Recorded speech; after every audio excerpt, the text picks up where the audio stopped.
ఏ శుభకార్యానికైనా శుభారంభం. నమస్తే, నేను Keshav. Welcome to Suman TV. తిరుపతిలో జరిగిన తొక్కిసలాట, తదనంతర పరిణామాలు, ప్రభుత్వం తీసుకున్నటువంటి చర్యలు. తాజాగా వైకుంఠ ఏకాదశి కార్యక్రమం తిరుమలలో వైభవంగా జరుగుతుంది. అనేక మంది ప్రముఖులు అక్కడ సందర్శించుకుంటున్నారు. అయితే విచారణ పర్వం ఏ విధంగా ముందుకు సాగబోతుంది, అనుమానితుల పేరుతో జరిగినటువంటి ప్రచారాన్ని ఎంతవరకు అధికారులు సార్ట్అవుట్ చేసేటువంటి పనిలో ఉన్నారు. ఈ అంశాలను విశ్లేషించేటువంటి ప్రయత్నం చేద్దాం. మనతో పాటు సుబ్రహ్మణ్యం గారు, అనలిస్ట్ ఉన్నారు. సుబ్రహ్మణ్యం గారు నమస్కారం. నమస్కారం సార్. తిరుమల వెంకటేశ్వర స్వామి దర్శనం కోసం జరిగినటువంటి ఘటనలో మొత్తానికి వైకుంఠ ఏకాదశి అయితే వైభవంగా జరుగుతుంది. చాలామంది ప్రముఖులు కూడా సందర్శిస్తున్నారు. తిరుపతి క్షేత్రం కూడా ఆ స్థాయికి తగ్గ రీతిలో అలంకరణలు కూడా జరిగినాయి. అయితే ముఖ్యమంత్రి తీసుకున్నటువంటి నిర్ణయాలు, ఒక ఇద్దరి సస్పెన్షన్, ముగ్గురి బదిలీ, దీని తర్వాత జరగబోయేటువంటి ఇన్వెస్టిగేషన్, జ్యుడిషియల్ ఎంక్వైరీ అనేటువంటి ఒక ప్రకటన చేశారు. సో ఏ విధంగా ముందుకు సాగొచ్చు, అలానే ఘటనలు జరిగిన చోట్ల కొంతమంది ఉద్దేశపూరితంగా రెచ్చగొట్టారు అనేటువంటి ప్రచారం కూడా జోరుగా సాగుతుంది. దీనిపైన ఎంక్వైరీ జరుగుతుందని చెప్పని అధికారులు చెప్తున్నారు. సో దాని స్టేటస్ ఏంటి సార్? ఇప్పుడు మీరు చూసినారంటే మొన్న జరిగిన ఘటన మనకు అక్కడున్న అధికారుల నిర్లక్ష్యం క్లియర్గా కనపడుతుంది సార్. కోఆర్డినేషన్ మిస్ అయింది. ఇంకా కూడా కొంచెం పెత్తందారి ఆలోచన విధానంతో నడుస్తుంది. మేమేమన్నా చేయగలం అన్న ఒక ఆలోచనతో ఇంకా నడుస్తూ ఉంది. కొన్ని ఆగమ శాస్త్రాలకి విరుద్ధంగా కూడా కొన్ని అక్కడ నిర్ణయాలు తీసుకున్నారన్న విషయం మనకు క్లియర్గా తెలుస్తూ ఉంది యాక్చువల్గా.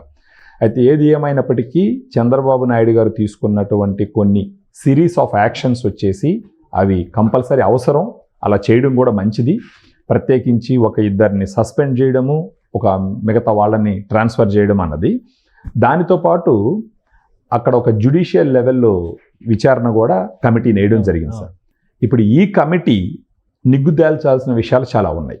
అంటే ఇప్పటి వరకు మనకు తెలుస్తున్న ఇన్ఫర్మేషన్ ఏంటంటే అక్కడ ఉన్నటువంటి కొంతమంది అధికారులు నిర్లక్ష్యము, కోఆర్డినేషన్ లోపము, వీటన్నిటికీ కంటికి కనపడ్డట్టు తెలుస్తూ ఉంది. అక్కడ కొంతమంది కుర్రాళ్ళు, అది మనం నిన్న అనుకున్నట్టు ఒక 10-15 మంది కుర్రాళ్ళు అక్కడ కావాలనే ఏదో చేసినారన్న ఒక డిస్కషన్ కూడా జరుగుతుంది. ఇప్పుడు అది క్లియర్గా ఈ విచారణలో తేలాలి యాక్చువల్గా. సో ఇప్పుడు మనం అనాలిసిస్ అన్నప్పుడు అన్ని డైరెక్షన్లో ఆలోచించాలి సార్. మనం క్లియర్గా నిన్న వీడియోలో కూడా క్లియర్గా చెప్పినాము. ఫస్ట్ చెప్పిన పాయింట్ ఏంటంటే అక్కడ నిర్వహణ లోపం కంటికి కనపడుతుంది క్లియర్గా అని చెప్పేసి. కానీ ముఖ్యమంత్రి ఒప్పుకున్నారు కదా, ముఖ్యమంత్రి ఒప్పుకున్నారు. డిప్యూటీ సీఎం పవన్ కళ్యాణ్ గారు క్షమాపణ చెప్పినాడు. సో దాంట్లో నుంచే మనకు అర్థమవుతున్నది ఏంటంటే నిర్వహణ లోపం క్లియర్గా కనిపిస్తుందని చెప్పేసి. అక్కడ అధికారులు చేసినటువంటి ఎన్నో నిర్ణయాల వల్ల ఇలా జరిగింది అనేసి మనం నిన్న కూడా అనుకున్నాం. దాంట్లో ఒకటి వచ్చేసి మామూలుగా ఈ వైకుంఠ ఏకాదశి రోజున జనరల్గా 2 రోజులు మాత్రమే భక్తులని అలవ్ చేయాలన్నది ఆగమ శాస్త్రం ప్రకారం ఉన్నటువంటి ఒక ఆచారం. సో చంద్రబాబు నాయుడు గారు వాళ్ళు చెప్తున్నది ఏంటంటే ఇంతకు ముందర 10 రోజుల పాటు టోకన్లు ఇచ్చి భక్తుల్ని ప్రవేశానికి అలవ్ చేసినారన్నది ఒక ఇది. సో ఇది ఎవరిని కనుక్కొని చేసినారో అదే కంటిన్యూ అవుతుంది ఇప్పుడు అనేసి. అలా చెప్పి కూడా చంద్రబాబు నాయుడు గారు చేయి దులుపుకోవడం కరెక్ట్ కాదు. ఇప్పుడు ఆయన అన్నారు, గత తప్పిదాలకి అప్పుడు తీసుకున్న నిర్ణయాలకి కొనసాగింపుకి మేము కూడా బాధ్యత బాధ్యత ఆయన కూడా అన్నారు. ఈ పాటికే కంట్రోల్ తీసుకొని ఉండవలసింది అక్కడ. ఇప్పుడు అక్కడ ఉన్న ఈవోల్ని అందరిని కూడా మార్చినారు. కొంచెం సమగ్రంగా వాళ్ళందరూ పరిశీలన చేసి వాళ్ళందరూ మార్చినారు. వాళ్ళందరూ ఈ పాటికి ఇవన్నీ స్ట్రీమ్ లైన్ చేసి ఉండాల్సింది. సో మనం ఏంటంటే 6 నెలలు అయిపోయింది, 7 నెలలు అయిపోయింది, ఇంకా కూడా గత తప్పిదాలని చెప్పేసి చెప్పుకుంటూ ఇలాంటి మరణాలు జరగడం మాత్రం కరెక్ట్ కాదు అది. సో అనాలిసిస్ అని వచ్చినప్పుడు మనం అన్ని రకాలుగా ఆలోచిస్తాం. అక్కడ నిర్వహణ లోపం ఒకటి, తర్వాత కొంతమంది కుర్రోళ్ళు అత్యుత్సాహం ప్రదర్శించినారనేసి, తర్వాత అధికారుల మధ్య కోఆర్డినేషన్ లేదనేసి, తర్వాత ఇంకా పాలక మండలి పూర్తిగా గ్రిప్ తీసుకోలేదని చెప్పేసి. సో ఒకరికి ఫేవర్గా మాట్లాడడం అనాలిసిస్ కాదు కదా సార్. సో ఇప్పుడు ఉన్న అన్ని కోణాలు మనం డిస్కస్ చేయడమే అనాలిసిస్ యాక్చువల్గా. దాంట్లో భాగంగా నిన్న ఆ 15 మంది కుర్రాల గురించి కూడా డిస్కషన్ చేయడం జరిగింది. కొంతమంది అనుమానితులు ఉన్నారనేది వాస్తవం. అది ఇమీడియట్ ఇన్సిడెంట్ జరిగిన వెంటనే బాధితులు, ప్రత్యక్ష సాక్షులు చెప్పింది ఏంటంటే కొంతమంది రెచ్చగొట్టారు, గేట్లు ఓపెన్ చేశారు, టికెట్లు ఇస్తున్నారని చెప్పేసి అప్పుడే ఎవరు రేపు కదా ఇవ్వాల్సింది, ఉదయం కదా ఇచ్చేది అని చెప్పారంటే కూడా లేదు ఇచ్చేస్తున్నారని చెప్పంటేనే ఎగబడ్డారు అనేది. సో ఎవరు రెచ్చగొట్టారు, ఉద్దేశపూరితంగా రెచ్చగొట్టిన వాళ్ళు ఉంటే వాళ్ళని ట్రేస్ చేయడం కష్టమా? ట్రేస్ చేయడం కష్టం అవ్వకపోవచ్చు సార్. అది కాకపోతే అక్కడ ఏంటంటే ఒక 2500 మంది పైన ఉన్నారు ఆ పద్మావతి పార్కులో అన్నది ఒక ఇన్ఫర్మేషన్. 4000 అంటున్నారు. 4000 మంది. కలెక్టర్ గారు 2000 అన్నారు, కానీ ఇంకా ఎక్కువే ఉన్నారన్నది ఒక అంచనా అక్కడ. దాంట్లో సీసీ కెమెరాల వ్యవస్థ గాన అక్కడ పటిష్టంగా గాన ఉంటే గనక కొంతవరకు ట్రాక్ చేసే అవకాశాలు ఉంటాయి. బట్ దాన్ని కూడా సీరియస్గా తీసుకొని సిటీ మొత్తం కూడా వాళ్ళు కొంచెం గాన ఎంక్వైరీ చేస్తే వాళ్ళు ఎవరు కనిపెట్టే అవకాశం ఉంటుంది యాక్చువల్గా. కానీ మనం ఇప్పుడు అన్ని పాయింట్ ఆఫ్ వ్యూలో మనం ఒక అనాలిసిస్ చేసేటప్పుడు గుమ్మడికాయల దొంగ ఎవరంటే భుజాలు తడుముకున్నట్టు తడుకోవాల్సిన అవసరం లేదు యాక్చువల్గా. సో ఈ రకంగా మనకు పవన్ కళ్యాణ్ గారు ఒప్పుకున్నారు తప్పు జరిగిందని చెప్పేసి అని, ప్రభుత్వ పక్షాన్ని ఒప్పుకున్నారు. అత్యుత్సాహం ప్రదర్శించొద్దని చెప్పేసి ఇద్దరు చెప్పినారు, బాధ్యత వహించాలని చెప్పినారు. ఇమ్మీడియట్ గా దెన్ అండ్ దేర్ కొన్ని డెసిషన్స్ తీసుకొని సస్పెండ్ చేయడము, ట్రాన్స్ఫర్ చేయడం అన్నీ జరిగింది. సో వాళ్ళకి క్షతగాత్రులు అయిన వాళ్ళకి, ఇప్పుడు చనిపోయిన వాళ్ళకి, కుటుంబానికి ఒకరికి తిరుమల తిరుపతి దేవస్థానంలో ఒక ఉద్యోగం ఇవ్వాలా, 25 లక్షల రూపాయలు పరిహారం ప్రకటించినారు. కొంచెం దెబ్బలు తిన్న వాళ్ళకి 5 లక్షల రూపాయలు పరిహారం ప్రకటించినారు. సో ఇది నష్ట నివారణ అని చెప్పలేం కానీ ఇంక పోయిన మనుషులు తీసుకురాలేం కాబట్టి ఆ తర్వాత ఆ కుటుంబానికి ఇచ్చే ఒక ఊతంగా చూడాలి దాన్ని.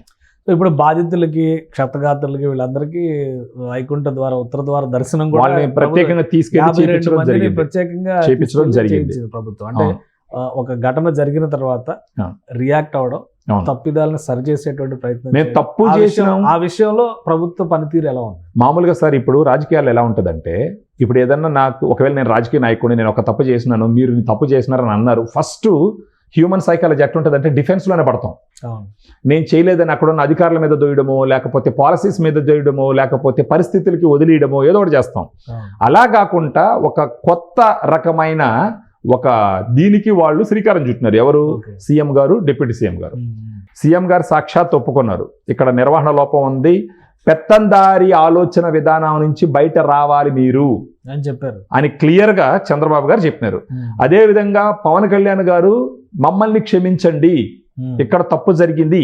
ఇప్పుడు ఒకసారి తప్పు జరిగింది క్షమించండి అని ఎవరన్నా ఒక మాట చెప్పినారు అని అంటే డైరెక్ట్గా ఏం మెసేజ్ ఇస్తున్నారు? ఇంకొక తప్పు జరిగేదానికి మాకు తెలిసే అవకాశం ఇవ్వమని డైరెక్ట్గా చెప్పడమే దాని అర్థం. సో ఇప్పుడు ఆ ఘటనల తర్వాత ఎంక్వైరీ ఇదంతా ప్రొసీజర్ దాని ప్రకారం జరుగుతుంది. ఈ రోజు జరుగుతున్నటువంటి వైకుంఠ ఏకాదశి తిరుమల క్షేత్రంలో జరుగుతున్నటువంటి తీరుని మీరు ఎలా విశ్లేషిస్తారు? అంటే ఇన్ని నెగిటివ్ పాయింట్స్ జరిగినాయి కదా, బట్ దాని తర్వాత నిర్వహిస్తున్నటువంటి విధానం ఎలా ఉంది? కొంచెం జాగ్రత్తగా ఉండారు, కొంచెం ఓన్ చేసుకున్నారు. అక్కడ ఇంక ఇలాంటి పొరపాట్లు జరగకూడదు అని చెప్పేసి ఒక కృతజ్ఞతతో, అంటే తప్పును సరిదిద్దుకునే క్రమంలో జరుగుతున్న చర్యలుగా చూడాలి సార్ వాటిని. ఓకే. సో ఆ రకంగా చాలా మంది విఐపీలు కూడా దర్శనానికి వచ్చారు. అది ఒక దుర్ఘటన సార్, అది ఒక ప్రమాదం, జరిగి ఉండకూడదు. మరి వెంకటేశ్వర స్వామి ఎందుకు అలా చేసినట్టు తెలియదు, యాక్చువల్ ఆయనకే తెలియాలా పూర్వాపరాలు. ఇది జరిగి ఉండకూడదు, జరిగింది, చాలా విచారకరం. అది తిరుపతి లాంటి ఒక పుణ్యక్షేత్రానికి ఇలాంటి ఒక అపశృతి జరగడం అన్నది ఫస్ట్ తెలుగులుగా మనం జీర్ణించుకోలేనటువంటి విషయం, హిందువులు అసలు జీర్ణించుకోలేరు. చంద్రబాబు నాయుడు గారు ఒక మాట అన్నారు సార్, ఎవరైనా సరే తెలిసి తప్పు చేసి ఉంటే దీంట్లో కలియుగ దైవం అయినటువంటి వెంకటేశ్వర స్వామి వచ్చే జన్మ దాకా వెయిట్ చేయడు, ఈ జన్మలోనే లెక్కలు తేలస్తాడు అని క్లియర్గా చెప్పడం జరిగింది సార్. సో ఈ పాయింట్ నేను అనుభవంతో చెప్తున్నాను అన్నట్టు చెప్తున్నాడు ఆయన. ఎంతో మందిని చూసినానని చెప్పేసి చెప్పడం, ఈ జన్మలోనే లెక్కలు తేలస్తాడు తెలిసి చేస్తుంటే అని ఇంకా అంత ఇదిగా చెప్తున్నారు అని అంటే ఇంకా దాన్ని మనము ఒక ఎవిడెన్స్ ఉన్న పాయింట్గా మనం కన్సిడర్ చేయాలి. సో ఆ రకంగా దీంట్లో కుట్ర కోణం ఉండి ఎవరన్నా చేసి ఉంటే మాత్రం ఖచ్చితంగా ఎవ్వరూ తప్పించుకోలేదు. మనకు చరిత్రే చెప్తుంది యాక్చువల్గా.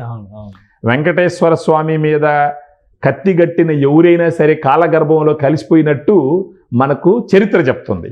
సో మొన్న జరిగిన సంఘటనలో కూడా ఒకవేళ ఇటుపక్కోళ్ళు చేసున్నా, అటుపక్కోళ్ళు చేసున్నా, ఇద్దరికి సంబంధం లేకుంటే ఇంకెవరినా చేసున్నా కాలగర్భంలో బ్రహ్మరాత కన్నా కూడా ముందరే గెలిచిపోతారు సార్. అది క్లియర్గా చంద్రబాబు నాయుడు గారు చెప్తున్నారు. సో ఏది ఏమైనప్పటికీ అది కొంచెం విచారించదటువంటి ఒక విషయం అందులో వైకుంఠ ఏకాదశి ముందర. సో ఇలాంటివి మళ్ళీ మళ్ళీ జరగకుండా అక్కడ ఉన్నటువంటి అధికారులు, ప్రభుత్వం కూడా జోక్యం చేసుకొని, ప్రత్యేకించి చంద్రబాబు నాయుడు గారు, పవన్ కళ్యాణ్ గారు కొద్ది రోజులు అక్కడ ఉన్న సిస్టమ్స్ అన్నీ సెట్ చేసే వరకు కొంచెం వాళ్ళు పర్సనల్గా తీసుకొని చేయడం అన్నది చాలా అవసరం కూడా సార్. అది రైట్. థ్యాంక్ యూ సుబ్రహ్మణ్యం గారు. ఇది తిరుమల తిరుపతి దేవస్థానాలు నిర్వహిస్తున్నటువంటి వైకుంఠ ఏకాదశి కార్యక్రమంలో అనేక మంది విఐపీలు పార్టిసిపేట్ చేస్తున్నారు. అలానే చాలామంది దర్శనానికి ఉదయం నుంచే ఈరోజు దర్శనాలు జరిగినాయి. ఏర్పాట్లు కూడా పద్ధతి ప్రకారం, సంప్రదాయాల ప్రకారం చేశారనేటువంటి రిపోర్ట్స్ వస్తున్నాయి. అలానే జరిగినటువంటి ఘటన, తొక్కిసలాట ఘటన అనంతర పరిణామాల విషయంలో ప్రభుత్వం మరింత అప్రమత్తత వహించింది. జ్యుడిషియల్ ఎంక్వైరీకి పిలిచినటువంటి నేపథ్యంలో అపాయింట్మెంట్ అయిన వెంటనే ఎవరెవరు వ్యక్తులు ఇందులో అత్యుత్సాహం చూపించారు, అలానే ఉద్దేశపూరితంగా ఎవరైనా ఇలాంటి దుశ్చర్యలకు పాల్పడితే కనుక కఠిన చర్యలు ఖచ్చితంగా ఉంటాయనేటువంటి సంకేతాలు స్పష్టంగా కనిపిస్తున్నాయని సుబ్రహ్మణ్యం గారు విశ్లేషిస్తున్నారు. ఇది స్పెషల్ డిస్కషన్. Keep watching.